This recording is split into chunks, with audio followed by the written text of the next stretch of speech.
Hello friends, ನಮಸ್ಕಾರ. Patel computer YouTube ಚಾನಲ್ಗೆ ನಿಮ್ಮೆಲ್ಲರಿಗೂ ಹಾರ್ದಿಕ ಸ್ವಾಗತ. ಫ್ರೆಂಡ್ಸ್, ಇವತ್ತಿನ ವಿಡಿಯೋದಲ್ಲಿ ಜೈನ್ ಇಂಡಿಯನ್ ಆರ್ಮಿಯಲ್ಲಿ ಅಗ್ನಿವೀರ್ ಅರ್ಜಿಯನ್ನು ಹೇಗೆ ಸಲ್ಲಿಕೆ ಮಾಡಬೇಕು ಅದರ ಬಗ್ಗೆ ಸಂಪೂರ್ಣವಾಗಿ ಮಾಹಿತಿ ಈ ವಿಡಿಯೋದಲ್ಲಿ ತಿಳಿಸ್ಕೊಡ್ತೀನಿ. ಮೊದಲಿಗೆ ನಮ್ಮ ಚಾನಲ್ಗೆ ನೋಡ್ತಾ ಇದ್ದರೆ ನಮ್ಮ ಚಾನಲ್ಗೆ ಸಬ್ಸ್ಕ್ರೈಬ್ ಆಗಿ ಹಾಗೂ ಪಕ್ಕದಲ್ಲಿರುವ ಬೆಲ್ ಬಟನನ್ನು ಆನ್ ಮಾಡ್ಕೊಳ್ಳಿ. ಸೊ ಫ್ರೆಂಡ್ಸ್, ಇಲ್ಲಿ ಜೈನ್ ಇಂಡಿಯನ್ ಆರ್ಮಿಯಲ್ಲಿ ಅಪ್ಲೈ ಮಾಡಬೇಕಾದ್ರೆ ಯಾವುದೇ ಒಂದು ಬ್ರೌಸರಲ್ಲಿ ಬಂದು ಜೈನ್ ಇಂಡಿಯನ್ ಆರ್ಮಿ ಅಂತ ಇಲ್ಲಿ ಸರ್ಚ್ ಮಾಡ್ಕೋಬೇಕು. ಸರ್ಚ್ ಮಾಡಿದ ಮೇಲೆ ಒಂದು ಆಪ್ಷನ್ ಸರ್ಚ್ ಲಿಸ್ಟಲ್ಲೇ ಬರುತ್ತೆ. First option Jain Indian army ಅಂತ ಇರುತ್ತೆ, ಅದ್ರ ಮೇಲೆ ಕ್ಲಿಕ್ ಮಾಡ್ಕೋಬೇಕು. ನಂತರ ಜೈನ್ ಇಂಡಿಯನ್ ಆರ್ಮಿದ ಒಂದು ಡ್ಯಾಶ್ಬೋರ್ಡ್ ಓಪನ್ ಆಗುತ್ತೆ. ಅದರಲ್ಲಿ ಕೆಳಗಡೆ ಸ್ಕ್ರಾಲ್ ಮಾಡಿ ನೋಡಿದಾಗ ಇಲ್ಲಿ JCOR ಅಂತ ಇರುತ್ತೆ, ಅದರ ಮೇಲೆ ಕ್ಲಿಕ್ ಮಾಡ್ಕೋಬೇಕು. ನಂತರ ಇಲ್ಲಿ only for JCO Agniveer enrollment ಅಂತ ಇದೆ. ಲಾಗಿನ್ ಅಂದರೆ ಆಲ್ರೆಡಿ ನೀವು ಏನಾದರೂ ರಿಜಿಸ್ಟ್ರೇಷನ್ ಇದ್ದರೆ ಲಾಗಿನ್ ಆಗ್ಬೋದು, ನೀವು ರಿಜಿಸ್ಟ್ರೇಷನ್ ಇದ್ದರೆ ನೀವು ರಿಜಿಸ್ಟರ್ ಮಾಡ್ಕೋಬೋದು. ಸೊ ಫ್ರೆಂಡ್ಸ್, ಇಲ್ಲಿ ನೀವು ರಿಜಿಸ್ಟರ್ ಇರೋದ್ರಿಂದ ಇಲ್ಲಿ ನೀವು ರಿಜಿಸ್ಟ್ರೇಷನ್ ಮೇಲೆ ಕ್ಲಿಕ್ ಮಾಡೋಣ. ಅದಂದರೆ ಇಲ್ಲಿ ಕ್ಲಿಯರಾಗಿ ಅಲ್ಲಿ ಒಂದು ಮೆನ್ಷನ್ ಮಾಡಿದ್ದಾರೆ, dear candidate keep following items with the during registration ಮಾಡುವಾಗ ಏನೇನು ಮಾಡಬೇಕಪ್ಪ ಅಂತಂದರೆ ಅದರ ಎಲ್ಲ ಡೀಟೇಲ್ಸ್ ಅದಕ್ಕೆ ಇಲ್ಲಿ ಮೆನ್ಷನ್ ಆಗಿರುತ್ತೆ. ಸೊ ಫ್ರೆಂಡ್ಸ್, ಇವೆಲ್ಲವನ್ನು ಆಧಾರ್ ಕಾರ್ಡ್ ಆಗಲಿ, ಸ್ಕ್ಯಾನ್ ಕಾಪಿ, ಫೋಟೋ, ಸಿಗ್ನೇಚರ್, ಆಧಾರ್ಗೆ ಮೊಬೈಲ್ ನಂಬರ್ ಲಿಂಕ್ ಇರ್ತಕ್ಕಂಥದ್ದು, ಇಮೇಲ್ ID ಆ್ಯಕ್ಟಿವ್ ಇರಬೇಕಾಗುತ್ತೆ. ಅದೇ ರೀತಿಯಾಗಿ ಮಾರ್ಕ್ ಶೀಟನ್ನು ಕೂಡ ಇಲ್ಲಿ ಇರಬೇಕಾಗುತ್ತೆ. ಅದೇ ರೀತಿಯಾಗಿ ಇವೆಲ್ಲ ಡೀಟೇಲ್ಸನ್ನು ಇರಬೇಕಾಗುತ್ತೆ. ನೆಕ್ಸ್ಟ್ ಕಂಟಿನ್ಯೂ ಮೇಲೆ ಕ್ಲಿಕ್ ಮಾಡಿದರೆ ಇಲ್ಲಿ ಒಂದು ಮತ್ತೆ ಇನ್ಸ್ಟ್ರಕ್ಷನ್ ಬರುತ್ತೆ. ಆ ಇನ್ಸ್ಟ್ರಕ್ಷನ್ ಮೇಲೆ ಕ್ಲಿಕ್ ಮಾಡಿಕೊಂಡು ನೆಕ್ಸ್ಟ್ ಕಂಟಿನ್ಯೂ ಮೇಲೆ ಕ್ಲಿಕ್ ಮಾಡ್ಕೋಬೇಕು. ನಂತರ ಇಲ್ಲಿ ರಿಜಿಸ್ಟ್ರೇಷನ್ನ 2 ಆಪ್ಷನ್ ಕೊಟ್ಟಿರ್ತಾರೆ. ಆಧಾರ್ ಅಥವಾ 10th ಮಾರ್ಕ್ಸ್ ಕಡೆಯಿಂದ ಮಾಡ್ಕೋಬೋದು. ಆಧಾರ್ ನಂಬರ್ ಇದ್ದರೆ ಆಧಾರಿಂದ ಮಾಡ್ಕೊಳ್ಳಿ, ಇಲ್ಲಾಂದರೆ 10th ಮಾರ್ಕ್ಸ್ ಕಡೆಯಿಂದ ಇದ್ದರೆ 10th ಮಾರ್ಕ್ಸ್ ಕಡೆಯಿಂದ ಲಾಗಿನ್ ಮಾಡ್ಕೋಬೋದು. ಸೊ ಫ್ರೆಂಡ್ಸ್, ಇಲ್ಲಿ ಆಧಾರ್ ಮೇಲೆ ಕ್ಲಿಕ್ ಮಾಡಿಕೊಂಡು ಇಲ್ಲಿ ಕಂಟಿನ್ಯೂ ವಿತ್ ಡಿಜಿಲಾಕರ್ ಮೇಲೆ ಕ್ಲಿಕ್ ಮಾಡಿಕೊಂಡು ಅಲ್ಲಿಂದ ಫಾರ್ವರ್ಡ್ ಆಗಬೇಕು. ನೆಕ್ಸ್ಟ್ ಇಲ್ಲಿ ಆಧಾರ್ ನಂಬರನ್ನು ಎಂಟ್ರಿ ಮಾಡಬೇಕು. ಇಲ್ಲಿ ಆಧಾರ್ ನಂಬರ್ನ ಎಂಟ್ರಿ ಮಾಡಿದ್ಮೇಲೆ ಇಲ್ಲಿ ಕ್ಯಾಪ್ಚಾ ಕೋಡ್ ಯಾವ ಥರ ಇದೆ ಅದೇ ಸೇಮ್ ಆಗಿ ಇದೇ ಕ್ಯಾಪ್ಚಾ ಕೋಡನ್ನು ಇಲ್ಲಿ ಎಂಟ್ರಿ ಮಾಡಬೇಕಾಗುತ್ತೆ. ನೆಕ್ಸ್ಟ್ ಮೇಲೆ ಕ್ಲಿಕ್ ಮಾಡಿದರೆ ಇಲ್ಲಿ OTP ಬರುತ್ತೆ. ನಿಮ್ಮ ಆಧಾರ್ ಕಾರ್ಡಿಗೆ ಯಾವ್ದು ಮೊಬೈಲ್ ನಂಬರ್ ಇರುತ್ತೆ ಆ ಮೊಬೈಲ್ ನಂಬರಿಗೆ ಒಂದು OTP ಬರುತ್ತೆ. ಆ OTPಯನ್ನು ಇಲ್ಲಿ ಎಂಟ್ರಿ ಮಾಡ್ಕೊಳ್ಳಿ. ಸೊ ಫ್ರೆಂಡ್ಸ್, ಇಲ್ಲಿ OTP ಬಂದಮೇಲೆ ಇಲ್ಲಿ ಒಂದು OTP ಹಾಕ್ಕೋಬೇಕು. ನಂತರ ಇಲ್ಲಿ ಕಂಟಿನ್ಯೂ ಮೇಲೆ ನಮಗೆ ಇಲ್ಲಿ ಕ್ಲಿಕ್ ಮಾಡಿಕೊಂಡು ಮುಂದೆ ಫಾರ್ವರ್ಡ್ ಆಗಬೇಕಾಗುತ್ತೆ. ಸೊ ಫ್ರೆಂಡ್ಸ್, ಇಲ್ಲಿ ಕಂಟಿನ್ಯೂ ಮೇಲೆ ಕ್ಲಿಕ್ ಮಾಡ್ಕೊಳ್ಳಿ. ಸೊ ಫ್ರೆಂಡ್ಸ್, ಕಂಟಿನ್ಯೂ ಮೇಲೆ ಕ್ಲಿಕ್ ಮಾಡಿದ ಮೇಲೆ ಒಂದು ರಿಜಿಸ್ಟ್ರೇಷನ್ ಫಾರ್ಮನ್ನು ಓಪನ್ ಆಗುತ್ತೆ. ರಿಜಿಸ್ಟ್ರೇಷನ್ ಫಾರ್ಮನ್ನು ಓಪನ್ ಆದಮೇಲೆ ನಮಗೆ ಅಲ್ಲಿ ಡೀಟೇಲ್ಸ್ ಆಗಿ ನಿಮ್ಮ SLC ಮಾರ್ಕ್ಸ್ಗಳಲ್ಲಿ ಇರ್ತಕ್ಕಂಥ ಡೀಟೇಲ್ಸನ್ನು ಇಲ್ಲಿ ನಮಗಿಲ್ಲಿ ಫಿಲ್ ಮಾಡ್ಕೋಬೇಕಾಗುತ್ತೆ. ಸೊ ಫ್ರೆಂಡ್ಸ್, ಇಲ್ಲಿ ಡೊಮಿಸೈಲ್ ಸ್ಟೇಟ್ ಅಂತ ಕೇಳ್ತಾ ಇದೆ. ಇಲ್ಲಿ ನಿಮಗೆ ಡೊಮಿಸೈಲ್ ಸ್ಟೇಟನ್ನು ಸೆಲೆಕ್ಟ್ ಮಾಡ್ಕೊಳ್ಳಿ. ಅದಾದ ನಂತರ ಇಲ್ಲಿ ಆಧಾರ್ ನಂಬರ್ ಕೇಳ್ತಾ ಇದೆ, ಆಧಾರ್ ನಂಬರ್ನ ಎಂಟ್ರಿ ಮಾಡಿ. ನಂತರ ಇಲ್ಲಿ ನಿಮ್ಮ ಆಧಾರ್ ಕಾರ್ಡಲ್ಲಿ ಇರ್ತಕ್ಕಂಥ ಹೆಸರು ನಿಮ್ಮ ಮಾರ್ಕ್ಸ್ ಕಾರ್ಡಲ್ಲಿ ಕೂಡ ಇದೆಯಾ ಅಥವಾ ಇಲ್ಲ ಅಂತ ಕೇಳ್ತಾ ಇದೆ. ಅದು ಕೂಡ ಇಲ್ಲಿ ಸೇಮ್ ಆಗಿದ್ದರೆ ಎಸ್ ಅಂತ ಮಾಡ್ಕೊಳ್ಳಿ, ಇಲ್ಲ ಅಂದರೆ ನೀವು ಆಧಾರ್ ಕಾರ್ಡನ್ನು ಕರೆಕ್ಷನ್ ಮಾಡಬೇಕಾಗುತ್ತೆ. So friends, first of all ಇಲ್ಲಿ ಎಸ್ ಅಂತ ಕ್ಲಿಕ್ ಮಾಡಿಕೊಂಡು ನೀವು ಅರ್ಜಿಯನ್ನು ಸಲ್ಲಿಕೆ ಮಾಡ್ಬೋದು. ಸೊ ಫ್ರೆಂಡ್ಸ್, ಎಸ್ ಮಾಡಿದ್ಮೇಲೆ ಕೆಳಗಡೆ ಫಾದರ್ ನೇಮ್ ಬರುತ್ತೆ, ಅದು ಕೂಡ ಸೇಮ್ ಆಗಿದೆಯಾ ಇಲ್ಲ ಅಂತ ಕೇಳ್ತಾ ಇದೆ. ಅದನ್ನು ಕೂಡ ನಿಮ್ಮ ಮಾರ್ಕ್ಸ್ ಕಾರ್ಡಲ್ಲಿ ಏನಾದರೂ ಡಿಫ್ರೆಂಟ್ ಇದ್ದರೆ ಅದನ್ನು ಕೂಡ ಇಲ್ಲಿ ಟೈಪ್ ಮಾಡ್ಕೋಬೋದು. ನಂತರ ಇಲ್ಲಿ ಮದರ್ ನೇಮ್ ಹಾಕ್ಕೋಬೇಕು. ಅದಾನಂತರ ಇಲ್ಲಿ ಕೆಳಗಡೆ ಡೇಟ್ ಆಫ್ ಬರ್ತನೂ ಆಲ್ರೆಡಿ ಬಂದಿರುತ್ತೆ. ನೆಕ್ಸ್ಟು ಡೇಟ್ ಆಫ್ ಬರ್ತ್ ಕೂಡ ನಿಮ್ಮ 2 ಮಾರ್ಕ್ಸ್ ಕಾರ್ಡಲ್ಲಿ ಆಗಲಿ ಮತ್ತು ಆಧಾರ್ ಕಾರ್ಡಲ್ಲಿ ಸೇಮ್ ಇದೆಯಾ ಅಂತ ಕೇಳ್ತಾ ಇದೆ, ಎಸ್ ಅಂತ ಕೇಳಿ. ನಂತರ ಇಲ್ಲಿ ಇಮೇಲ್ ಅಡ್ರೆಸ್ ಹಾಗೂ ಮೊಬೈಲ್ ನಂಬರ್ ಕೇಳ್ತಾ ಇದೆ. ನಿಮ್ಮ ಇಮೇಲ್ ID ಹಾಗೂ ಮೊಬೈಲ್ ನಂಬರ್ ಹಾಕೋಬೇಕು. ಇವೆರಡು ಆ್ಯಕ್ಟಿವ್ ಆಗಿರಬೇಕಾಗುತ್ತೆ. ಯಾವುದೇ ಥರ ನಿಮ್ಮ ಇಮೇಲ್ ID ಆ್ಯಕ್ಟಿವ್ ಇಲ್ಲಪ್ಪ ಅಂತಂದರೆ ಆ ನಂಬರ್ಗೊಂದು ನಿಮ್ಮ ಇಮೇಲ್ IDಗೆ ಒಂದು OTP ಬರುತ್ತೆ. ಆ OTPನ ಇಲ್ಲಿ ಎಂಟ್ರಿ ಮಾಡಬೇಕಾಗುತ್ತೆ ರಿಜಿಸ್ಟ್ರೇಷನಲ್ಲಿ. ಅದಕ್ಕೋಸ್ಕರ ನಿಮ್ಮ ಇಮೇಲ್ ID ಕೂಡ ಇಲ್ಲಿ ನಿಮ್ಮ ಮೊಬೈಲ್ನಲ್ಲಾಗಲಿ ಲ್ಯಾಪ್ಟಾಪ್ ಆಗಲಿ ಅದರಲ್ಲಿ ಆ್ಯಕ್ಟಿವ್ ಆಗಿರಬೇಕಾಗುತ್ತೆ. ನಂತರ ಇಲ್ಲಿ ಮೊಬೈಲ್ ನಂಬರ್ ಅದು ಆನ್ ಆಗಿರಬೇಕು. ಕಂಪಲ್ಸರಿ ಆನ್ ಆಗಿದ್ದರೆ ಆ ನಂಬರ್ಗೆ ನಿಮ್ಮ ಎಲ್ಲ ಡೀಟೇಲ್ಸ್ ಏನೇನು ಬರುತ್ತೆ, ಹಾಲ್ ಟಿಕೆಟ್ಸ್ ಆಗಲಿ, ಎಕ್ಸಾಮ್ ಡೀಟೇಲ್ಸ್ ಆಗಲಿ, ಅವೆಲ್ಲ ಮೆಸೇಜ್ ಮೂಲಕ ನಿಮಗೆ ಇಲ್ಲಿ ಕಳಿಸ್ಕೊಡ್ತಾರೆ. ಸೊ ಫ್ರೆಂಡ್ಸ್, ಇಲ್ಲಿ ಕ್ಯಾಪ್ಚಾ ಕೋಡನ್ನು ಸೇಮ್ ಆ್ಯಸ್ ಇಟ್ ಈಸ್ ಇದೆ ಅದೇ ಥರ ಇಲ್ಲಿ ಎಂಟ್ರಿ ಮಾಡ್ಕೊಳ್ಳಿ. ನಂತರ ಇಲ್ಲಿ ಸಬ್ಮಿಟ್ ಮೇಲೆ ಕ್ಲಿಕ್ ಮಾಡ್ಕೋಬೇಕು. ಸಬ್ಮಿಟ್ ಮೇಲೆ ಕ್ಲಿಕ್ ಮಾಡಿದ ಮೇಲೆ OTP send your email ID ಅಂತ ಬಂದಿದೆ. OTP ಇಮೇಲ್ IDಗೆ ಬಂದಿರುತ್ತೆ. ಆ OTPನ ಕೂಡ ಇಲ್ಲಿ ನಾವು ಎಂಟ್ರಿ ಮಾಡಬೇಕಾಗುತ್ತೆ. ಸೊ ಫ್ರೆಂಡ್ಸ್, ಇಲ್ಲಿ ಎಂಟರ್ ದ OTP ಅಂತ ಇದೆ, ಇಲ್ಲಿ ಕ್ಯಾಪ್ಚಾ ಕೋಡ್ ಇದೆ. ಈ ಕ್ಯಾಪ್ಚಾ ಕೋಡನ್ನು ಎಂಟ್ರಿ ಮಾಡ್ಕೊಳ್ಳಿ.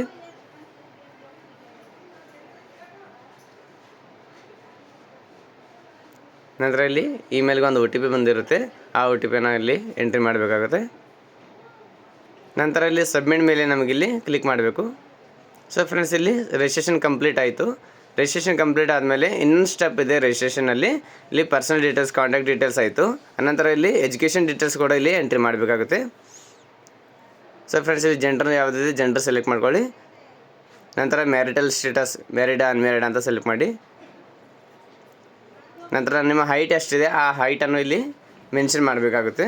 ನಂತರ ಇಲ್ಲಿ ಫ್ರೆಂಡ್ಸ್ ಇಲ್ಲಿ ನೋಡ್ತಾ ಇದ್ದಾಗ ಇಲ್ಲಿ ಕ್ವಾಲಿಫಿಕೇಷನ್ ಡೀಟೇಲ್ಸ್ ಅಂತ ಕೇಳ್ತದೆ. 10th 12th ಅಥವಾ ಗ್ರಾಜ್ಯುಯೇಟ್ ಏನೇ ಕಲ್ತಿದ್ರು ಅಲ್ಲಿ ಎಸ್ ಮಾಡಿಕೊಂಡು ಅಲ್ಲಿಂದ ಅರ್ಜಿಯನ್ನು ಸಲ್ಲಿಕೆ ಮಾಡಬೇಕಾಗುತ್ತೆ.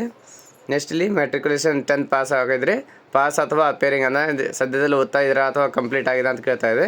ಕಂಪ್ಲೀಟ್ ಆದರೆ ಪಾಸ್ ಅಂತ ಸೆಲೆಕ್ಟ್ ಮಾಡಿ. ನಂತರ ಇಲ್ಲಿ ರಿಜಿಸ್ಟ್ರೇಷನ್ ನಂಬರಲ್ಲಿ ರೋಲ್ ನಂಬರ್ ಎಂಟ್ರಿ ಮಾಡಬೇಕು. ನಂತರ ಯಾವ ಸ್ಟೇಟಲ್ಲಿ ಪಾಸ್ ಆಗಿದ್ದೀರಾ ಸ್ಟೇಟ್ ಬೋರ್ಡ್ ಅಂದರೆ ಆ ಸ್ಟೇಟನ್ನು ಸೆಲೆಕ್ಟ್ ಮಾಡ್ಕೋಬೇಕು. ನಂತರ ಇಲ್ಲಿ ನಿಮ್ಮ ಮಾರ್ಕ್ಸ್ ಕಾರ್ಡ್ನ ರಿಜಿಸ್ಟ್ರೇಷನ್ ನಂಬರ್ ಅಂದರೆ ಸೀರಿಯಲ್ ನಂಬರ್ ಇರುತ್ತೆ ಮಾರ್ಕ್ಸ್ ಕಾರ್ಡ್ ಮೇಲೆ, ಆ ಮಾರ್ಕ್ಸ್ ಕಾರ್ಡ್ನ ಸೀರಿಯಲ್ ನಂಬರ್ ಎಂಟ್ರಿ ಮಾಡ್ಕೊಳ್ಳಿ. ನಂತರ ಫ್ರೆಂಡ್ಸ್ ಇಲ್ಲಿ ಡೊಮಿಸೈಲ್ ಸ್ಟೇಟು ಡೊಮಿಸೈಲ್ ಮತ್ತು ಯಾವ ತಾಲೂಕಿಂದ ಬಿಲಾಂಗ್ ಮಾಡ್ತೀರಾ, ಯಾವ ಡಿಸ್ಟ್ರಿಕ್ಟಿಂದ ಬಿಲಾಂಗ್ ಮಾಡ್ತೀರಾ ಸೆಲೆಕ್ಟ್ ಮಾಡ್ಕೋಬೇಕು. ನಂತರ ಇಲ್ಲಿ ಯೂಸರ್ ಐ ಡಿ ಬಂದಿರುತ್ತೆ, ಒಂದು ಪಾಸ್ವರ್ಡನ್ನು ಕ್ರಿಯೇಟ್ ಮಾಡ್ಕೊಳ್ಳಿ. ಪಾಸ್ವರ್ಡನ್ನು ಕ್ರಿಯೇಟ್ ಮಾಡಿದ ಮೇಲೆ ಕೆಳಗಡೆ ಒಂದು ಕ್ಯಾಪ್ಚಾವನ್ನು ಹಾಕಬೇಕಾಗುತ್ತೆ. ಸೇಮ್ ಎರಡು ಬಾರಿ ನಿಮಗೆ ಸೇಮ್ ಪಾಸ್ವರ್ಡನ್ನು ಇಲ್ಲಿ ಟೈಪ್ ಮಾಡ್ಕೋಬೇಕು. ಅದೇ ಪಾಸ್ವರ್ಡ್ ನಿಮ್ಮ ಲಾಗಿನ್ ಐ ಡಿಗೆ ಪಾಸ್ವರ್ಡನ್ನು ಸೇವ್ ಆಗಿರುತ್ತೆ. ಸೊ ಫ್ರೆಂಡ್ಸ್ ಇಲ್ಲಿ ನೋಡ್ತಾ ಇದ್ದಂಗೆ ಇಲ್ಲಿ ಪಾಸ್ವರ್ಡನ್ನು ಯಾವ ಥರ ಎರಡು ಒಂದೇ ಆಗಿರಬೇಕಾಗುತ್ತೆ. ಸ್ವಲ್ಪ ಏನಾದ್ರು ಮಿಸ್ಟೇಕ್ ಇದ್ದರೆ ಇಲ್ಲಿ ಕಂಪ್ಲೀಟ್ ಆಗೋದಿಲ್ಲ. ನಂತರ ಫ್ರೆಂಡ್ಸ್ ಇಲ್ಲಿ ಕೆಳಗಡೆ ಒಂದು ಕ್ಯಾಪ್ಚಾ ಕೋಡ್ ಇದೆ, ಆ ಕ್ಯಾಪ್ಚಾ ಕೋಡನ್ನು ಎಂಟ್ರಿ ನಂತರ ಇಲ್ಲಿ ಸೇವ್ ಮೇಲೆ ಕ್ಲಿಕ್ ಮಾಡಿದರೆ ಇಲ್ಲೊಂದು ನಿಮ್ಮ ರಿಜಿಸ್ಟ್ರೇಷನನ್ನು ಫುಲ್ಲಿ ಕಂಪ್ಲೀಟ್ ಆಗಿರುತ್ತೆ. ಸೊ ಫ್ರೆಂಡ್ಸ್ ಇಲ್ಲಿ ನೋಡ್ಬೋದು ನಿಮ್ಮ ಇಲ್ಲಿ ರಿಜಿಸ್ಟ್ರೇಷನ್ ಕಂಪ್ಲೀಟ್ ಆಗಿದೆ. ಮತ್ತು ಇನ್ನೊಂದು ಸಾರಿ ಲಾಗಿನ್ ಆಗಬೇಕು. ಇಲ್ಲಿಂದ ಡೈರೆಕ್ಟಾಗಿ ಲಾಗಿನ್ ಆಗಿ ಅಲ್ಲಿಂದ ಅರ್ಜಿಯನ್ನು ಸಲ್ಲಿಕೆ ಮಾಡಬೇಕಾಗುತ್ತೆ. ಸೊ ಫ್ರೆಂಡ್ಸ್ ಇಲ್ಲಿ ನೋಡ್ಬೋದು ಇಲ್ಲಿ ರಿಜಿಸ್ಟ್ರೇಷನ್ ಸಕ್ಸಸ್ಫುಲ್ಲಿ ಆಯಿತು. ನಂತರ ಇಲ್ಲಿ ಕೆಳಗಡೆ ಸ್ಕ್ರಾಲ್ ಮಾಡಿ ನೋಡಿದಾಗ ಇಲ್ಲಿ ನಿಮಗೆ ಯಾವ್ಯಾವ ಜಾಬ್ಗೆ ಎಲಿಜಿಬಲ್ ಇದ್ದೀರಾ ಅದರ ಪ್ರತಿಯೊಂದು ಇಲ್ಲಿ ಕೊಟ್ಟಿದ್ದಾರೆ. ಅಗ್ನಿವೀರ್ ಜನರಲ್ ಡ್ಯೂಟಿ ಇದೆ, ಟ್ರೇಡ್ಸ್ಮ್ಯಾನ್ ಇದೆ, ಟೆಕ್ ಇದೆ, ಟ್ರೇಡ್ಸ್ಮ್ಯಾನ್ ಇದೆ, ಅದರಲ್ಲಿ ಭಾಳಷ್ಟು ಕೊಟ್ಟಿರ್ತಾರೆ. ನೀವು ಅದರಲ್ಲಿ ಫ್ರಮ್ ಏಜ್ ಹಾಗೂ ಟು ಏಜ್ ಅಂತ ಎರಡು ಮೆನ್ಷನ್ ಆಗಿರುತ್ತೆ. ಆ ಏಜ್ಗೆ ಒಳಗಡೆ ನೀವು ಇದ್ದರೆ ಈ ಅರ್ಜಿಯನ್ನು ಸಲ್ಲಿಕೆ ಮಾಡಬೇಕು, ಇಲ್ಲದಿದ್ದರೆ ನಿಮಗೆ ಅರ್ಜಿಯನ್ನು ಸಲ್ಲಿಕೆ ಮಾಡಲು ಆಪ್ಷನ್ ಬರೋದಿಲ್ಲ. ಸೊ ಫ್ರೆಂಡ್ಸ್ ಇಲ್ಲಿ ಅಗ್ನಿವೀರ್ ಜನರಲ್ ಡ್ಯೂಟಿಯನ್ನು ಹಾಕ್ತಾ ಇದ್ದೀವಿ, ಅದಕ್ಕೋಸ್ಕರ ಇಲ್ಲಿ ಜನರಲ್ ಡ್ಯೂಟಿ ಸೆಲೆಕ್ಟ್ ಮಾಡಿಕೊಂಡು ಮುಂದೆ ಹೋಗೋಣ. ಸೊ ಫ್ರೆಂಡ್ಸ್ ಇಲ್ಲಿ ನಿಮ್ಮ ಯಾವ ಸಿಟಿಜನ್ ಅಂತ ಕೇಳ್ತಾರೆ, ಇಲ್ಲಿ ನಿಮ್ಮ ರಿಲಿಜನ್ ಯಾವುದು ಅಂತ ಕೇಳ್ತದೆ, ರಿಲಿಜನ್ ಹಾಕ್ಕೊಳ್ಳಿ. ನೆಕ್ಸ್ಟ್ ನಿಮ್ಮ ಕಾಸ್ಟ್ ಯಾವುದಿದೆ ಆ ಕಾಸ್ಟನ್ನು ಸೆಲೆಕ್ಟ್ ಮಾಡಿ. ನಿಮ್ಮ ಕಾಸ್ಟ್ ಏನಾದರೂ ಇರಲಿಲ್ಲಪ್ಪ ಅಂತಂದರೆ ಇದರಲ್ಲಿ ಅದರ ಇಂಡಿಯನ್ ಸಿಟಿಜನ್ ಅಂತ ಸೆಲೆಕ್ಟ್ ಮಾಡ್ಕೋಬೇಕು. ನಂತರ ಇಲ್ಲಿ ಎಲ್ಲ ಡೀಟೇಲ್ಸ್ ಬಂದಿರುತ್ತೆ. ಇಲ್ಲಿ ಫೋಟೋ ಸಿಗ್ನೇಚರ್ ಐಡು ಇಲ್ಲಿ ಅಪ್ಲೋಡ್ ಮಾಡಬೇಕಾಗುತ್ತೆ. ಸೊ ಫ್ರೆಂಡ್ಸ್ ಇಲ್ಲಿ ಫೋಟೋ ಹಾಗೂ ಸಿಗ್ನೇಚರನ್ನು ಇಲ್ಲಿ ಎಂಟ್ರಿ ಮಾಡೋಣ. ನಂತರ ಫ್ರೆಂಡ್ಸ್ ಇಲ್ಲಿ ಸೇವ್ ಆ್ಯಂಡ್ ಕಂಟಿನ್ಯೂ ಮೇಲೆ ಕ್ಲಿಕ್ ಮಾಡಿಕೊಂಡು ನೆಕ್ಸ್ಟ್ ಪೇಜ್ಗೆ ಹೋಗೋಣ. ಇಲ್ಲಿ ಪರ್ಮನೆಂಟ್ ಅಡ್ರೆಸ್ ಕೇಳ್ತಾ ಇದೆ. ನಿಮ್ಮ ಹೌಸ್ ನಂಬರ್ ಏನಾದರೂ ಇದ್ದರೆ ಹೌಸ್ ನಂಬರ್ ಹಾಕ್ಕೊಳ್ಳಿ. ಇರಲಿಲ್ಲಪ್ಪ ಅಂದರೆ ನಿಮ್ಮ ವಿಲೇಜ್, ನಿಮ್ಮ ತಾಲೂಕು ಡೀಟೇಲ್ಸ್ ಎಲ್ಲ ಇಲ್ಲಿ ಡೈರೆಕ್ಟಾಗಿ ಮೆನ್ಷನ್ ಮಾಡಬೇಕಾಗುತ್ತೆ. ಇವೆಲ್ಲ ಸೇಮ್ ಆ್ಯಸ್ ಇಟ್ ಈಸ್ ನೀವು ನಿಮ್ಮ ಆಧಾರ್ ಕಾರ್ಡಲ್ಲಿ ಇರ್ತಕ್ಕಂಥ ಅಡ್ರೆಸ್ಸನ್ನು ಇಲ್ಲಿ ಫಿಲ್ ಮಾಡ್ಕೊಳ್ಳಿ. ಏನಾದರೂ ಬೇರೆ ಕಡೆಯೂ ಕೂಡ ವಾಸ ಮಾಡ್ತಾ ಇದ್ದೀರಾ ಟೆಂಪರರಿ ಅಂದರೆ ಇಲ್ಲಿ ಕರೆಸ್ಪಾಂಡೆನ್ಸ್ ಅಡ್ರೆಸ್ಸಲ್ಲಿ ಆ ಅಡ್ರೆಸ್ಸನ್ನು ಇಲ್ಲಿ ಮೆನ್ಷನ್ ಮಾಡಬೇಕು. ಇಲ್ಲ ಎರಡು ಪರ್ಮನೆಂಟ್ ಹಾಗೂ ಕರೆಸ್ಪಾಂಡೆನ್ಸ್ ಎರಡು ಅಡ್ರೆಸ್ ಒಂದೇ ಆದಲ್ಲಿ ಏನು ಮಾಡಬೇಕಪ್ಪ ಅಂದರೆ ನಿಮ್ಮ ಆಧಾರ್ ಕಾರ್ಡಲ್ಲಿ ಇದ್ದಂಥ ಇಲ್ಲಿ ಡೀಟೇಲ್ಸನ್ನು ಇಲ್ಲಿ ಫಿಲ್ ಮಾಡ್ಕೋಬೇಕು. ಸೊ ಫ್ರೆಂಡ್ಸ್ ಇಲ್ಲಿ ಫಿಲ್ ಮಾಡಿದ ಮೇಲೆ ನಿಮ್ಮ ಪೊಲೀಸ್ ಸ್ಟೇಷನ್, ನಿಮ್ಮ ಪಿನ್ ನಂಬರು, ನಿಮ್ಮ ಲೊಕ್ಯಾಲಿಟಿ ಯಾವ್ದು ಬರುತ್ತೆ, ತಾಲೂಕು ಯಾವ್ದು ಬರುತ್ತೆ, ಪ್ರತಿಯೊಂದು ಇಲ್ಲಿ ಎಂಟ್ರಿ ಮಾಡಬೇಕಾಗುತ್ತೆ. ಸೊ ಎರಡು ಅಡ್ರೆಸ್ ಒಂದೇ ಆದಲ್ಲಿ ಇಲ್ಲಿ ಚೆಕ್ ಬಾಕ್ಸನ್ನು ಕೊಟ್ಟಿರ್ತಾರೆ, ಅದರ ಮೇಲೆ ನಮಗೆ ಇಲ್ಲಿ ಕ್ಲಿಕ್ ಮಾಡ್ಕೋಬೇಕು. ಇಲ್ಲಾಂದರೆ ಬೇರೆ ಅಡ್ರೆಸ್ ಇದ್ದರೆ ಬೇರೆ ಅಡ್ರೆಸ್ಸನ್ನು ಫಿಲ್ ಮಾಡ್ಕೋಬೇಕು. ನೆಕ್ಸ್ಟ್ ಫ್ರೆಂಡ್ಸ್ ಇಲ್ಲಿ ಸೇವ್ ಆ್ಯಂಡ್ ಕಂಟಿನ್ಯೂ ಮೇಲೆ ಕ್ಲಿಕ್ ಮಾಡಿದರೆ ಇಲ್ಲಿ ನೆಕ್ಸ್ಟ್ ಪ್ರೊಸೆಸ್ ಹೋಗುತ್ತೆ. ನೆಕ್ಸ್ಟ್ ಪ್ರೊಸೆಸ್ ಮೇಲೆ ಬಂದಮೇಲೆ ನೀವೇನಾದರೂ ಸ್ಪೋರ್ಟ್ಸು NCC ಅಲ್ಲಿ ಏನಾದರೂ ವರ್ಕ್ ಮಾಡಿದ್ರಪ್ಪ ಅಂದರೆ ಅಲ್ಲಿ ನೀವು ಕೂಡ ಅಲ್ಲಿ ಸೆಲೆಕ್ಟ್ ಮಾಡ್ಕೋಬೇಕು. ಹೈಯೆಸ್ಟ್ ಕ್ವಾಲಿಫಿಕೇಷನ್ ಏನಿದೆ 10th ಅಥವಾ ಡಿಗ್ರಿ ಏನಾದರೂ ಕಲ್ತಿದ್ರೆ ಆ ಸೆಲೆಕ್ಟ್ ಮಾಡ್ಕೊಳ್ಳಿ. ನೆಕ್ಸ್ಟ್ ಮೇಲೆ ಕ್ಲಿಕ್ ಮಾಡಿದ ಮೇಲೆ ಇಲ್ಲಿ ಕ್ವಾಲಿಫಿಕೇಷನ್ ಕೋರ್ಸ್ ಅಂತ ಕೇಳ್ತಾ ಇದೆ. Qualification course 10th class. Next board ಯಾವ ಬೋರ್ಡಿಂದ ಬಿಲಾಂಗ್ ಓದಿದ್ರೆ ಆ ಬೋರ್ಡನ್ನು ಸೆಲೆಕ್ಟ್ ಮಾಡಿ. ನೆಕ್ಸ್ಟ್ ಯಾವ ಇಯರ್ ಪಾಸಿಂಗ್ ಇದ್ರೆ ಪಾಸಿಂಗ್ ಇಯರ್ ಹಾಕ್ಕೊಳ್ಳಿ. ನೆಕ್ಸ್ಟ್ ರೋಲ್ ನಂಬರು, ಇಲ್ಲಿ ರೋಲ್ ನಂಬರನ್ನು ಹಾಕ್ಕೊಳ್ಳಿ. ನೆಕ್ಸ್ಟ್ ಅದೇ ರೀತಿಯಾಗಿ ಇಲ್ಲಿ ಸರ್ಟಿಫಿಕೇಟ್ ನಂಬರ್ ಅಂತ ಸರ್ಟಿಫಿಕೇಟ್ ನಂಬರ್ ಬಂದಿರುತ್ತೆ, ಆ ಸರ್ಟಿಫಿಕೇಟ್ ನಂಬರ್ ಕೂಡ ಇಲ್ಲಿ ಟೈಪ್ ಮಾಡಬೇಕಾಗುತ್ತೆ.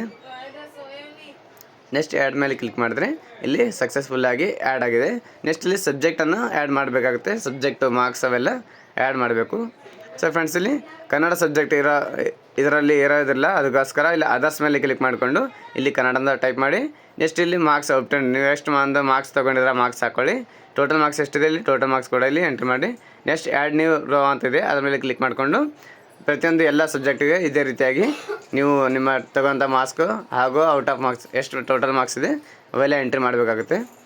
ಕಂಪ್ಲೀಟಾಗಿ ನಿಮ್ಮ SSLC ಮಾರ್ಕ್ಸ್ಗಳಲ್ಲಿ ಇರ್ತಕ್ಕಂಥ ಡೀಟೇಲ್ಸನ್ನು ಇಲ್ಲಿ ಫಿಲ್ ಮಾಡ್ಕೊಳ್ಳಿ.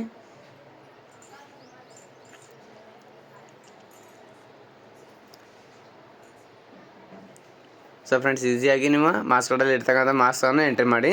ಯಾವುದೇ ರೀತಿಯಾಗಿ ಮುಂದೆ ಕರೆಕ್ಷನ್ ಮಾಡೋಂಥ ಆಪ್ಷನ್ನು ಬರೋದಿಲ್ಲ, ಅದಕ್ಕೋಸ್ಕರ ಒಂದೇ ಬಾರಿ ನೀವು ಕರೆಕ್ಟಾಗಿ ಅಪ್ಲಿಕೇಶನನ್ನು ಫಿಲ್ ಮಾಡ್ಕೊಳ್ಳಿ. ಇಲ್ಲಿ ಆಪ್ಟೆನ್ ಮಾರ್ಕ್ಸ್ ಅಂದರೆ ನೀವು ಎಷ್ಟು ಮಾರ್ಕ್ಸನ್ನು ತೊಗೊಂಡಿರ್ತೀರ ಆಪ್ಟೆನ್ ಮಾರ್ಕ್ಸಲ್ಲಿ ಫಿಲ್ ಮಾಡಬೇಕು. ಔಟ್ ಆಫ್ ಮಾರ್ಕ್ಸ್ ಅಂದರೆ ನಿಮ್ಮ ಟೋಟಲ್ ಮಾರ್ಕ್ಸನ್ನು ಇಲ್ಲಿ ಎಂಟ್ರಿ ಮಾಡಬೇಕಾಗುತ್ತೆ. ಸೊ ಫ್ರೆಂಡ್ಸ್, ಅದಾದ ಕಂಪ್ಲೀಟ್ ಆಯಿತು. ಅದ ನಂತರ ಇಲ್ಲಿ ಸೇವ್ ಆ್ಯಂಡ್ ಕಂಟಿನ್ಯೂ ಮೇಲೆ ಕ್ಲಿಕ್ ಮಾಡಿಕೊಂಡು ಇಲ್ಲಿ ಮುಂದಿನ ಪೇಜಿಗೆ ಹೋಗೋಣ. ಸೊ ಫ್ರೆಂಡ್ಸ್, ಅದಂದ್ರೆ ಇಲ್ಲಿ ನಿಮ್ಮ ಫಸ್ಟ್ ಚಾಯ್ಸ್ ಏನಿದೆ ಆ ಚಾಯ್ಸನ್ನು ಸೆಲೆಕ್ಟ್ ಮಾಡ್ಕೊಳ್ಳಿ. ಎಲ್ಲೆಲ್ಲಿ ಸೆಲೆಕ್ಟ್ ಮಾಡ್ತಾರೆ ಅಲ್ಲೆಲ್ಲ ಜಾಬ್ ನಿಮಗೆ ಅಲ್ಲೇ ಖಂಡಿತವಾಗಿ ಅಲ್ಲೇ ಜಾಬ್ ಕೊಟ್ಟಿರ್ತಾರೆ. ಸೊ ಅದಕ್ಕೋಸ್ಕರ ನೀವು ಇಲ್ಲಿ ಸೆಲೆಕ್ಟ್ ಮಾಡ್ಕೋಬೇಕು. ಎಕ್ಸಾಮ್ ಸೆಂಟರ್ ಕೂಡ ಇರುತ್ತೆ, ಎಕ್ಸಾಮ್ ಸೆಂಟ್ರನ್ನು ಇಲ್ಲಿ ಸೆಲೆಕ್ಟ್ ಮಾಡ್ಕೋಬೇಕು. ಒಂದು ಐದು ಕೊಟ್ಟಿದ್ದಾರೆ ಆಪ್ಷನು. ಅದರಲ್ಲಿ ನೀವು 5 ಸೆಲೆಕ್ಟ್ ಮಾಡ್ತೀರಾ. ಆ 5ರಲ್ಲಿ ಒಂದು ಜಾಗ ನಿಮಗೆ ಎಕ್ಸಾಮನ್ನು ಕರೀತಾರೆ. 5 ಸಿಟಿ ಅಥವಾ 5 ತಾಲೂಕು ಡಿಸ್ಟಿಕ್ ಏನಿದೆ ಪ್ರತಿಯೊಂದು ಕೊಟ್ಟಿರ್ತಾರೆ. ಅಲ್ಲಂತ ಸೆಲೆಕ್ಟ್ ಮಾಡಿಕೊಂಡು ಅರ್ಜಿನ ಸೆಲೆಕ್ಟ್ ಮಾಡ್ಬೋದು. ಮತ್ತು ಅಪ್ಲಿಕೇಶನ್ ಡೀಟೇಲ್ಸ್ ಯಾವ ಥರ ನೀವು ಸೆಲ್ಫಾಗಿ ಫಿಲ್ ಮಾಡ್ತಿದ್ದೀರಾ ಅಥವಾ ಸೈಬರ್ ಕೆಫೆಲ್ ಆಗ್ತಾಯಿದ್ದೀರಾ ಕೇಳ್ತಾ ಇದೆ. ಇಲ್ಲಿ ಸೈಬರ್ ಕೆಫೆಲ್ ಆಗ್ತಾಯಿದ್ರೆ ಎಸ್ ಮಾಡಿ. ನಂತರ ಫ್ರೆಂಡ್ಸಲ್ಲಿ ಅಪ್ಲಿಕೇಶನ್ ಡೀಟೇಲ್ಸನ್ನು ಬಂದಿರುತ್ತೆ. ಎಲ್ಲ ಡೀಟೇಲ್ಸನ್ನು ಕರೆಕ್ಟಾಗಿ ಒಂದು ಸರಿ ನೋಡ್ಕೊಳ್ಳಿ. ನಂತರ ನಿಮಗೆ ಯಾವುದೇ ರೀತಿಯಾಗಿ ಎಡಿಟ್ ಮಾಡೋಂಥ ಆಪ್ಷನ್ ಕೊಡೋದಿಲ್ಲ. ಅದಕ್ಕೋಸ್ಕರ ಕರೆಕ್ಟಾಗಿದ್ದರೆ ಇಲ್ಲಿ ಎಡಿಟ್ ಅನ್ನೋ ಆಪ್ಷನ್ ಕೊಟ್ಟಿರ್ತಾರೆ, ಇಲ್ಲಿಂದ ಹಾಕೋಬೇಕು. ಇಲ್ಲಾಂದರೆ ಕಂಪ್ಲೀಟ್ ಆಗಿ ಕರೆಕ್ಟ್ ಇದ್ದರೆ ಪೇ ಅಂತ ಕ್ಲಿಕ್ ಮಾಡಿಕೊಂಡು ಡೈರೆಕ್ಟ್ ಇಲ್ಲಿಂದ ಪೇ ಮೇಲೆ ಕ್ಲಿಕ್ ಮಾಡಿಕೊಂಡು ನೆಕ್ಸ್ಟ್ ಪೇಮೆಂಟನ್ನು ಮಾಡೋಣ. ಸೊ ಫ್ರೆಂಡ್ಸ್, ಇಲ್ಲಿಂದ ಆನ್ಲೈನ್ ಪೇಮೆಂಟ್ ಆಪ್ಷನ್ಗೆ ಬಂದಿರುತ್ತೆ. ಇಲ್ಲಿ 250 ಪೇಮೆಂಟನ್ನು ಆಪ್ಷನ್ ಕೊಟ್ಟಿರ್ತಾರೆ. ಎಲ್ಲಕ್ಕಿಂತ ಈಸಿಯಾಗಿ ಇದರಲ್ಲಿ UPI ಆಪ್ಷನ್ ಕೊಟ್ಟಿರ್ತಾರೆ. UPI QR ಸ್ಕ್ಯಾನ್ ಮಾಡಿಕೊಂಡು ಅಲ್ಲಿಂದ ಡೈರೆಕ್ಟಾಗಿ ಪೇಮೆಂಟ್ ಮಾಡಿಕೊಂಡು ನಿಮ್ಮ ಅರ್ಜಿಯನ್ನು ಕಂಪ್ಲೀಟ್ ಮಾಡ್ಕೋಬೋದು. ಅಥವಾ ನಿಮ್ಮ ಇಂಟರ್ನೆಟ್ ಬ್ಯಾಂಕಿಂಗಲ್ಲಿ ಡೆಬಿಟ್ ಕಾರ್ಡ್ ಆಗಲಿ ಕ್ರೆಡಿಟ್ ಕಾರ್ಡ್ ಆಗಲಿ ಇಂಟರ್ನೆಟ್ ಬ್ಯಾಂಕಿಂಗ್ ಇದ್ದರೆ ಅಲ್ಲಿಂದ ಕೂಡ ನೀವು ಪೇಮೆಂಟ್ ಮಾಡೋ ಆಪ್ಷನ್ ಕೊಟ್ಟಿರ್ತಾರೆ. ಅದಕ್ಕೆ ಕೂಡ ಸ್ವಲ್ಪ ಒಂದಷ್ಟು ಚಾರ್ಜಸ್ ಇರುತ್ತೆ. ಈ UPI ಮೂಲಕ ಏನಾದರೂ ಪೇಮೆಂಟ್ ಮಾಡಿದರೆ ಯಾವುದೇ ಥರ ನಿಮಗೆ ಎಕ್ಸ್ಟ್ರಾ ಚಾರ್ಜಸನ್ನು ಪೇ ಮಾಡೋದು ಅವಶ್ಯಕತೆ ಇರೋದಿಲ್ಲ. ಅದಕ್ಕೋಸ್ಕರ ಈಸಿಯಾಗಿ ನೀವು UPI ಇಂದ ಪೇ ಮಾಡ್ಬೋದು. ಸೊ ಫ್ರೆಂಡ್ಸ್, ಇಲ್ಲಿ ಪೇಮೆಂಟ್ ಆದಮೇಲೆ ಇಲ್ಲಿ your payment successful application submitted ಅಂತ ಇದೆ. ಇಲ್ಲಿ ಟ್ರಾನ್ಸಾಕ್ಷನ್ ID ಬಂದಿದೆ. ಸಬ್ಮಿಟ್ ಮಾಡಿದ್ಮೇಲೆ ಇಲ್ಲಿ ಕೆಳಗಡೆ ನೋಡ್ತಾ ಇದ್ದರೆ ನಿಮ್ಮ ಅಪ್ಲಿಕೇಶನ್ ಸಬ್ಮಿಟ್ ಆಗಿದೆ. ಅದರಲ್ಲಿ ನಿಮಗೆ ಏನು ಮಾಡಬೇಕಪ್ಪ ಅಂದರೆ ಡೌನ್ಲೋಡ್ ರಿಸಿಪ್ಟ್ ಅಂತ ಇದೆ. ಡೌನ್ಲೋಡ್ ರಿಸಿಪ್ಟ್ ಮೇಲೆ ಕ್ಲಿಕ್ ಮಾಡಿದ್ರೆ ನೀವು ಪೇಮೆಂಟ್ ಮಾಡಿದಂಥ ರಿಸಿಪ್ಟ್ ಇಲ್ಲಿ ಜನರೇಟ್ ಆಗುತ್ತೆ. ಆನ್ಲೈನ್ CE ಫೀ ರಿಸಿಪ್ಟ್ ಅಂತ ಇದೆ. ಈ ಫೀ ಪೇಮೆಂಟನ್ನು ನೀವು ಪ್ರಿಂಟ್ ಮಾಡಿಕೊಂಡು ನಿಮ್ಮ ಹತ್ರ ಇಟ್ಕೋಬೋದು. ಅದೇ ರೀತಿಯಾಗಿ ಒಂದು ಅಪ್ಲಿಕೇಶನ್ ಫಾರ್ಮ್ ಕೂಡ ಇರುತ್ತೆ. ಅಲ್ಲಿಂದ ಇನ್ನೊಂದು ಅಪ್ಲಿಕೇಶನ್ ಫಾರ್ಮ್ ಕೂಡ ಇಲ್ಲಿ ಡೌನ್ಲೋಡ್ ಮಾಡೋಣ. ಸೊ ಫ್ರೆಂಡ್ಸ್, ಇಲ್ಲಿ ನೋಡಿದಾಗ ಇನ್ನೊಂದು ಆಪ್ಷನ್ ಬಂದಿರುತ್ತೆ. ಇಲ್ಲಿ ವ್ಯೂ ಅಂತ ಇದೆ. ವ್ಯೂ ಮೇಲೆ ಕ್ಲಿಕ್ ಮಾಡಿದ್ರೆ ನಿಮ್ಮ ಅಪ್ಲಿಕೇಶನ್ ಡೀಟೇಲ್ಸನ್ನು ಇಲ್ಲಿ ಡೌನ್ಲೋಡ್ ಆಗುತ್ತೆ. ಸೊ ಫ್ರೆಂಡ್ಸ್, ಈ ಡೀಟೇಲ್ಸನ್ನು ಬಂದಿರುತ್ತೆ. ಕೆಳಗಡೆ ಸ್ಕ್ರಾಲ್ ಮಾಡಿ ನೋಡಿದಾಗ ಇಲ್ಲಿ PDF ಅಂತ ಆಪ್ಷನ್ ಇದೆ. ಅದರ ಮೇಲೆ ನಮಗೆ ಇಲ್ಲಿ ಕ್ಲಿಕ್ ಮಾಡ್ಕೋಬೇಕು. ನಂತರ ಇಲ್ಲಿ ಡೌನ್ಲೋಡ್ ಆಗುತ್ತೆ. ಸೊ ಫ್ರೆಂಡ್ಸ್, ಇಲ್ಲಿ ಡೌನ್ಲೋಡ್ ಆದಮೇಲೆ ಏನು ಮಾಡಬೇಕಪ್ಪ ಅಂದರೆ ಇದಕ್ಕೊಂದು ಪಾಸ್ವರ್ಡ್ ಪ್ರೊಟೆಕ್ಟರ್ ಆಗಿರುತ್ತೆ. ಆ ಪಾಸ್ವರ್ಡ್ ಏನಪ್ಪ ಅಂತಂದರೆ ನಿಮ್ಮ Gmail ID ಸ್ಮಾಲ್ ಲೆಟರ್ಸಲ್ಲಿ ಎಲ್ಲ Gmail IDನೇ ಸೇಮ್ ಆ್ಯಸ್ ಇಟ್ ಈಸ್. ನೀವು ಏನು ಅಪ್ಲಿಕೇಶನಲ್ಲಿ ಹಾಕಿದ್ದೀರಾ ಅದೇ Gmail ID ನೀವು ಇಲ್ಲಿ ಎಂಟ್ರಿ ಮಾಡಬೇಕು. ಆ Gmail IDಯನ್ನು ಇಲ್ಲಿ ಎಂಟ್ರಿ ಮಾಡಿದ ಮೇಲೆ ಮಾತ್ರ ನಿಮಗೆ ಇಲ್ಲಿ ಪಾಸ್ವರ್ಡನ್ನು ಓಪನ್ ಆಗುತ್ತೆ. ಯಾವುದೇ ರೀತಿಯಾಗಿ ನಿಮಗೆ ಕ್ಯಾಪಿಟಲ್ ಲೆಟರ್ಸಲ್ಲಿ ಯಾವುದೇ ಲೆಟರ್ ಹಾಕೋಬಾರ್ದು. ಬರೀ ಸ್ಮಾಲ್ ಲೆಟ್ರಲ್ಲಿ ಮಾತ್ರ ಇಲ್ಲಿ ನಿಮ್ಮ Gmail IDನ ಎಂಟ್ರಿ ಮಾಡಿ. ನಂತರ ಫ್ರೆಂಡ್ಸ್, ಇಲ್ಲಿ ಈ Gmail ID ಲಾಗಿನ್ ಮಾಡಿದ ನಂತರ ಇಲ್ಲಿ ಸಬ್ಮಿಟ್ ಮೇಲೆ ಕ್ಲಿಕ್ ಮಾಡ್ಕೊಳ್ಳಿ. ಸಬ್ಮಿಟ್ ಮೇಲೆ ಕ್ಲಿಕ್ ಮಾಡಿದ ತಕ್ಷಣ ನಿಮಗೆ ಇಲ್ಲಿ ಲಾಗಿನ್ ಆಗುತ್ತೆ. ಸೊ ಫ್ರೆಂಡ್ಸ್, ಈ ಥರ ನೀವು ಆನ್ಲೈನ್ ಮೂಲಕ ಅರ್ಜಿಯನ್ನು ಸಲ್ಲಿಕೆ ಮಾಡೋಂಥ ಇಲ್ಲಿ ಒಂದು ಅಪ್ಲಿಕೇಶನ್ ಡೀಟೇಲ್ಸನ್ನು ಇಲ್ಲಿ ಮೆನ್ಷನ್ ಆಗುತ್ತೆ. ಸೊ ಫ್ರೆಂಡ್ಸ್, ನಮ್ಮ ಮಾಹಿತಿಯನ್ನು ಇಷ್ಟವಾದಲ್ಲಿ ನಮ್ಮ ವಿಡಿಯೋನ ಲೈಕ್ ಮಾಡಿ, ಫ್ರೆಂಡ್ಸ್ ಜೊತೆಗೆ ಶೇರ್ ಮಾಡಿ. ನಾನು ಮತ್ತೆ ಭೇಟಿ ಆಗುತ್ತೇನೆ ಮುಂದಿನ ವಿಡಿಯೋ ಜೊತೆಗೆ. ಅಲ್ಲಿವರೆಗೂ ನಮಸ್ಕಾರ, ಧನ್ಯವಾದಗಳು, ಶುಭ ದಿನ.